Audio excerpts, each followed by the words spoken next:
Hi guys, my name is Keith Noratis, known as the leader and superior of Club LASM, aka lover of animated shows and movies. And I'm here with Colleen. Hello. And of course, I know that Colby is here today. He literally just gave me a heads up that he's going to be somewhere where there will literally be bad signal for only just a minute, but he's here. So,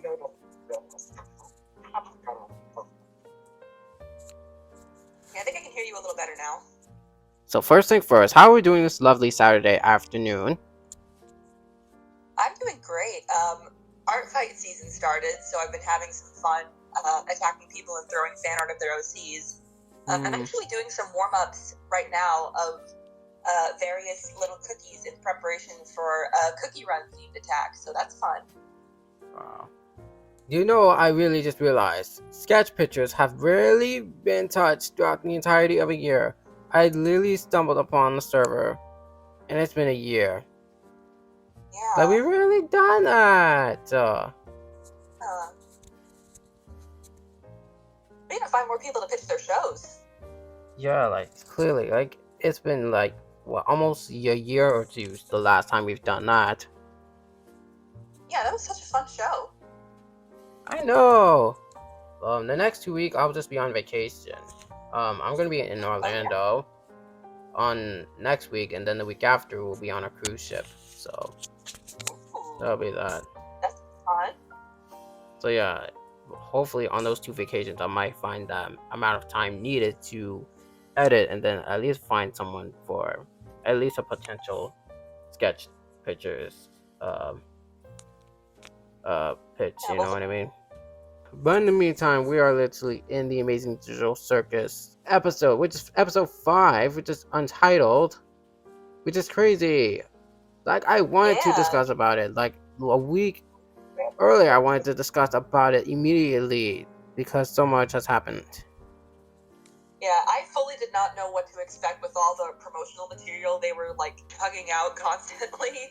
It was just one thing after another, and I was like, what is this episode going to be about? And it's, funnily enough, it's exactly what they said it was going to be. I thought they were literally going to tease us an entire like season, but no, it's literally just all one episode. I mean, hey, for all we know, all the stuff that they did that episode could have been like pitches for potential episodes. Yeah, perhaps. Oh, that's it. We should get this started. I'm gonna have the recap ready to go before we dissect. Do you think Gangle is actually capable of being happy? What? I don't know, like her comedy mask still breaks every day. Does she think hanging out with Zubul is gonna magically fix that? Maybe. She just doesn't want to hang out with someone who's mean to her all the time. She likes when I'm mean to her, though. I didn't think you cared about what other people like.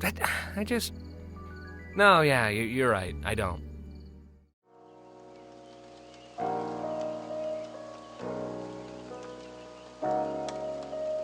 The episode begins with Zubul chilling on their own while the rest of the cast just came back from their rainy adventure.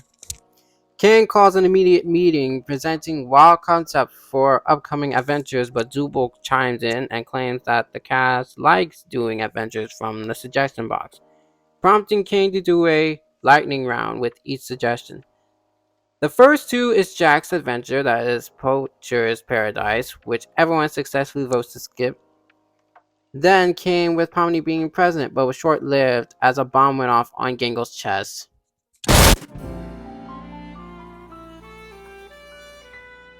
We then go to Gangle's anime adventures, and boy, there was so much I want to talk about with this scene alone, but we will get to there in the dissect version. Suggestion 4 is now stargazing, where we start to see something more in Jax than we thought. After an intervention, we cut to a bar adventure featuring Zubul as the bartender. There depicts a dialogue where each of the cast discuss about their personal lives before being teleported into the circus. Kane, watching from afar, got bored and sent them to their last adventure playing softball against the alternate version of themselves. During the match, this happened. Wait, what's that?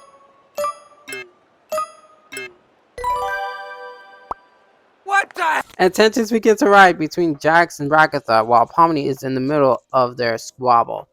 The final result of the softball is when the squad won, despite them not doing much. Once everyone comes home from their adventure, poor Ragatha is left all alone while a mysterious NPC is shown spying from the walls, ending the episode. Ah, let's dissect. What do you want to dissect on? There's so many adventures that you want to dissect on, but I know for certain that we have to get to the immediate one. Yeah. Okay, so first off, I wanna talk about the intermission a little bit. That entire sequence like altered my brain chemistry. Like there's a half-hour version of that on YouTube, and like the entire time I'm just sitting there staring at it. It's like mesmerizing. And something very stupid happened to me recently. Not like bad stupid, but like more ridiculous than anything. So I made like a short little video of my Sona just like sitting and watching that scene like on their laptop or whatever. And right now that short it's gone like north of 1 million views on TikTok somehow. And I don't know how that happened. You have to send me that video, please. Oh my god, please. I absolutely will after the session is over. Truly the dumbest things I make get the most attention, and I think that's very funny. Plus, the littlest detail that I didn't even notice until now when I saw the intervention is when the very last frame is when Jax literally stopped by and saw the door, which showed the frog, because it did refer earlier about Jax having a friend, but not anymore, which was clearly referring to the frog character before he was abstracted. Yeah, apparently their name is Ribbit, and I think according to like one of the creators on the show, it might have been Gooseworks, it might have been somebody else. Ribbit was apparently like the last person to have abstracted before Cosmo. Oh. So that's something to keep in mind. I did not know. Let's go, Colby. What? Sorry. Oh. Plus, I want to talk about the anime, because with the span between December and June, I was like, how long was it taking them? But then I just realized, wow, it really took them that long, because it must have been referring the amount of budget they had in that sequence. The anime, like, I did not think the anime scene would be canon on the show. Yeah. It was so charmingly animated too. Like Glitch has phenomenal 3D animation, but the little peaks we see of their like 2D work, I absolutely adore. Me too. It's like what the show could have been if it was fully 2D animated. Yeah, and I want to say, like, just looking back at past episodes, you can tell how much like improvement has gone into this episode alone. Like, if you look at Bubbles' rendering, for example, it's easier to see like directly through them rather than them being a little more solid, I guess that would be. And some of the shading and the shadows have improved too. And the lighting, oh my gosh! Like I did not think the lighting, the like what you were referring earlier, is literally a completely different version design of Bubbles, which is crazy. Sorry, I had to stand up and kill a spider. But yeah, the lighting is very impressive alone. Not to mention they incorporated some like 2D elements into their 3D animation, stuff like squash and stretch and like smear frames. I thought that was super cool. Really amazing. Like I really give props to Glitch Productions, because they really had that much budget to actually improve those type of episodes. Like it's crazy. Yeah, shows how much support the fans have given for sure. Plus the other adventures such as a softball game. Like I love the how our cast basically played the alternate versions of themselves. I think it was kind of funny how they made like the alternate versions of their characters. Like Ragatha is very over the top, evil and mean, and Pomni is like, I've seen a couple people compare her to like a Dipsy Pop character, and like I can kind of see it with how I she's did like not think of that. Yeah, with like how she's made with her sharp teeth and the constant swearing. I thought that was funny. And Jax is basically just like this shy, timid sweet little guy. And don't forget Kinger being more of the dictator. Coach Dictator, yeah. Oh my god. But they didn't have one for Zubul. They just had that inflatable bubble guy. Although I guess that could have been alternate Zubul. No, they already got Zubul. Zubul was more Did of the... Yeah, Zubul was more of the dumb one. They didn't have one for Gangle. Zubul was... Oh yeah, that's who I'm thinking of. Gangle. Yeah. Yeah, Gangle was the one that didn't have the alternate version of themselves. Like, it got me wondering what could have been if we saw an alternate version of Gangle. What would alternate Gangle look like? Or maybe that inflatable guy was meant to be Gangle. Maybe because Gangle is more like kind of flowy and wispy in her design, and that bubble guy is just like a bunch of solid shapes. I don't know. I'm just throwing that out there. I could be very wrong, but that's my thought. Now we have to talk about Jax. Even the fact that Jax and Ragatha, since Gooseworks did say most likely focusing on those two. Yeah, this was like a Jax and Ragatha kind of joint episode, almost, I think. Joint? Like, they were focusing on, like, their specific characters the most, I think. Oh, okay.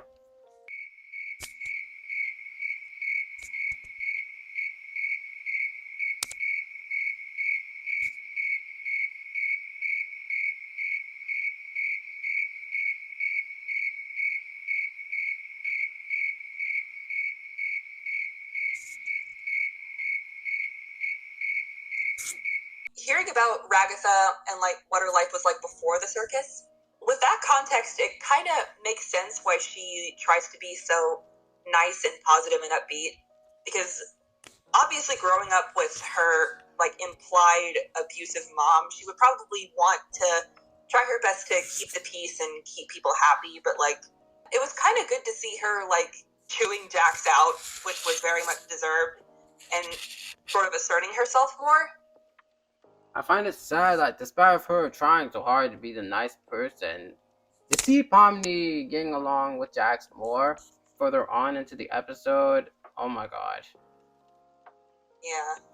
I feel like this might be a hot take to say this, but like, up until this episode, I didn't like Jax that much. He's still kind of on thin ice. It's not as much as it was, but like, he's mean. Like, he's really mean.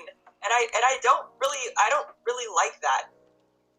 Like, I get it. He's meant to be a character you love to hate and that kind of thing, but like, he goes very over the top with how, I guess, needlessly cruel he is. And then, like, in the first couple of adventures alone, he was just like kind of tormenting everybody and basically bullying people. He tried to eat Gangle in the first one. It was that first adventure was basically him like shooting at him. Oh yeah, I did remember them. Gangle being the rhino and then just... Oh my god. It was almost hilarious, but it was just kind of... Yeah, and it feels like he's the most mean to Gangle, who's like the most shy and passive of all of them. And then when that's flipped on its head, later in the episode, when everyone decides to put him in a maid outfit, and he is the one who is humiliated, he's like, oh, this is stupid, I don't like this, why would you guys do this? Yeah, how do you think everybody else feels, Jax? yeah, kind of well deserved, given the poor treatment that Gangle has been getting from Jax. It seems fair that Gangle was the one that had everyone voted Jax being put in this maid outfit. Yeah. To see how the tables are turned. Yeah. Although I did think it was kind of sweet that Pomni was the only one who, like, didn't want Jax to be embarrassed like that. Wow. Just further showing that Pomni's now starting to get used to Jax being Jax in general. I will say, like, in all fairness, after Ragatha reveals her family life, you could kind of see that Jax feels a little bad for her, the way his facial expressions kind of show it, and then he changes the subject to talk about Kinger.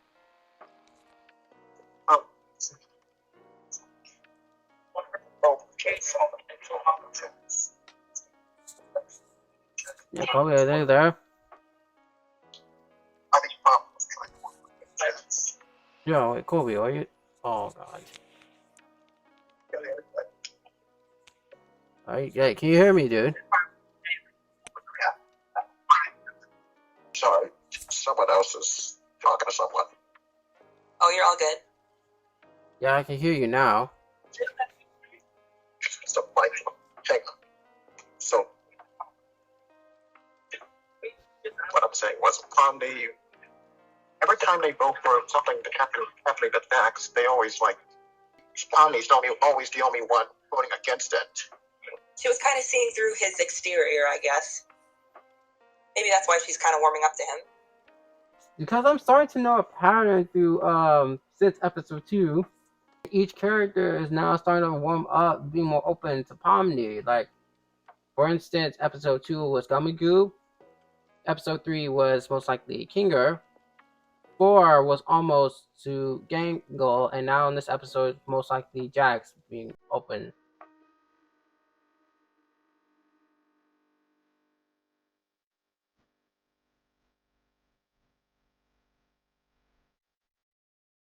Yeah, because she's like the newest person, so everyone's kind of still getting used to her. But it's like a one by one thing, you know. They're getting to know her a little bit more, and as she's getting to know them, at this point, she's fully understand that a lot of them have her back. Like they won't just let her abstract. But I'm scared that it's only a matter of time that Ragatha is most likely going to be the one that's being abstracted.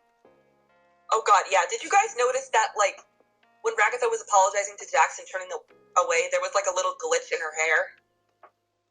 I did not notice that. I never noticed that. I didn't notice until like other people pointed it out, but like yeah, as she's turning, you can notice there's like a slight glitch in her hair, and like in all honesty, that could have just been like a regular animation mistake. But there are no accidents in any glitch shows ever. I feel like that might have been added in on purpose, and if it wasn't, that makes it very funny. And I'm sure the creators are probably laughing at how much everybody's freaking out over it. I have to watch the baseball scene again so that way I can find that, type of scene, just that one frame alone to see, Yeah, because it was just like a couple frames, so you have to really pay attention to notice it. Like, I didn't notice it until other people pointed it out when I first saw it. Well, I just hope by episode 6, Pomni might be the one to save the day, prevent Ragatha from further increasing her chances from being abstracted more.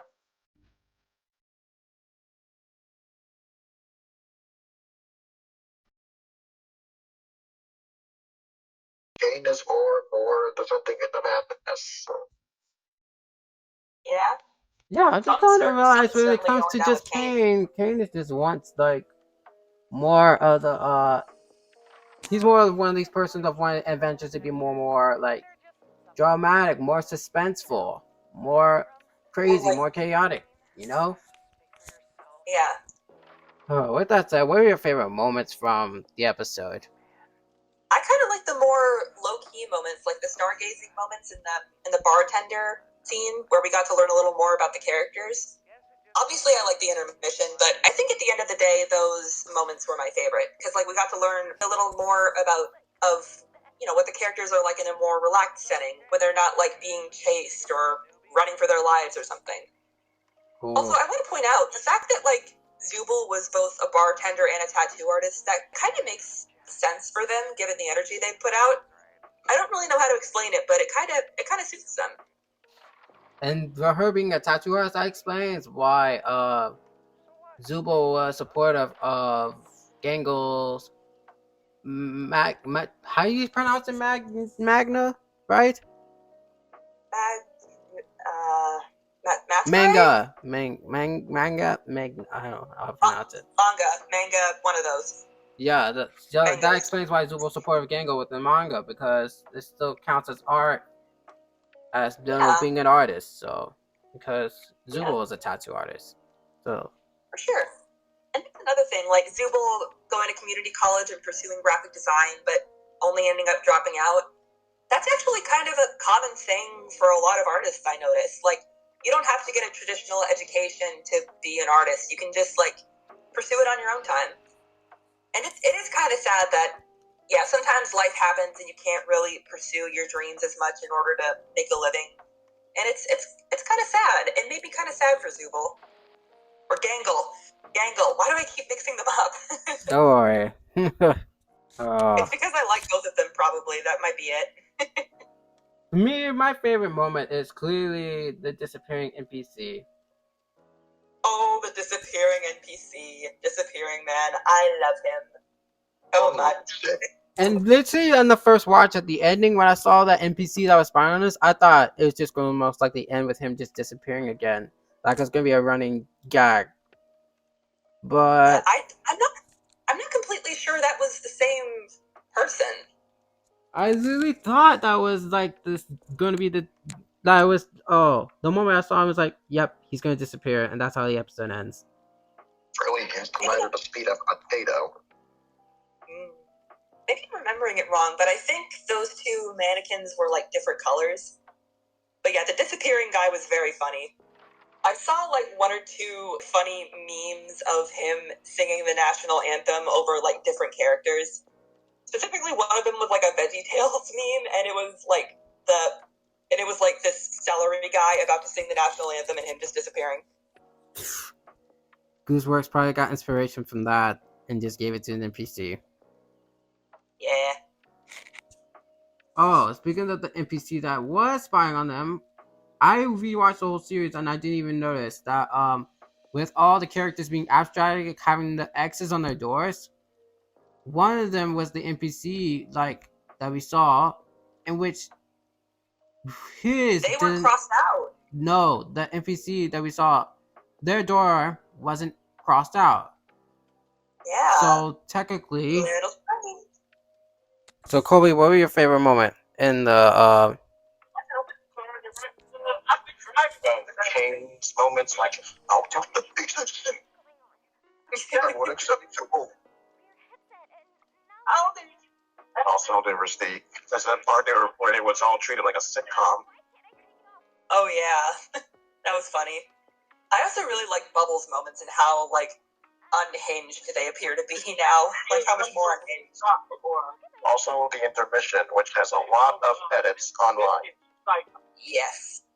I have been watching so many of them. People have been like putting music over that scene that fits, and it's all so good. And I love it. Oh my gosh. Like I knew the moment I saw Jax in the maid outfit, and I knew it would be merged. Like I knew it would be merged everywhere. Yeah, we know Glitch by now. We know how silly their merch is, and we will continue to consume it. Oh my god. But that's what can you expect with episode 6, or with specifically with Ragatha going forward? Because we know 6 is most likely focusing on Ragatha and Jax again, maybe? Maybe. Yeah. I could even know more about Jax. Who knows? Yeah, I think this next episode is technically supposed to be a Jax episode, so maybe we'll learn more about his story. And specifically Ribbit? Possibly Ribbit. Yeah, but after 5, there's literally like 6, 7, 4 episodes left. It's going to be crazier than the last. No! Ready for it to end! If only the show could have had a second season, but you know, with Glitch Productions promoting other shows like what is it, the Gaslight District and Knights of Guinevere, there's so much they can do. Yeah. And like I have faith in Glitch. I'm sure they'll give us like a very good ending. And it'll probably be one of those shows that's just like meant to have like one season. So you can wrap it up in a little bow, and it'll still be a good story if it can't continue for longer than that. And at least they have control over it so it can end properly. With that said, thank you guys for being here today's Awesome Podcast. And wish me luck on my summer vacation. Hopefully we'll try our best to bring back sketch pictures. Since, my god, it's been like a year now. I'd love to bring that show back. Like, I've been recently discovering on your other idea. What is it? The one with Calypso? Hopefully Dover and Calypso? Yeah. Perhaps you might pitch that to revive the show. Yeah, that's that's my little fantasy romance short that I'm working on right now.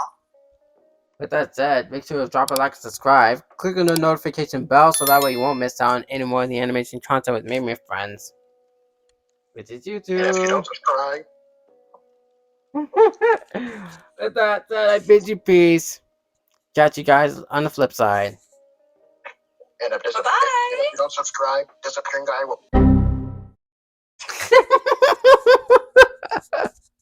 Oh, Yeah. wait, there's something really important that I... Oh yeah, I wish me luck on my summit.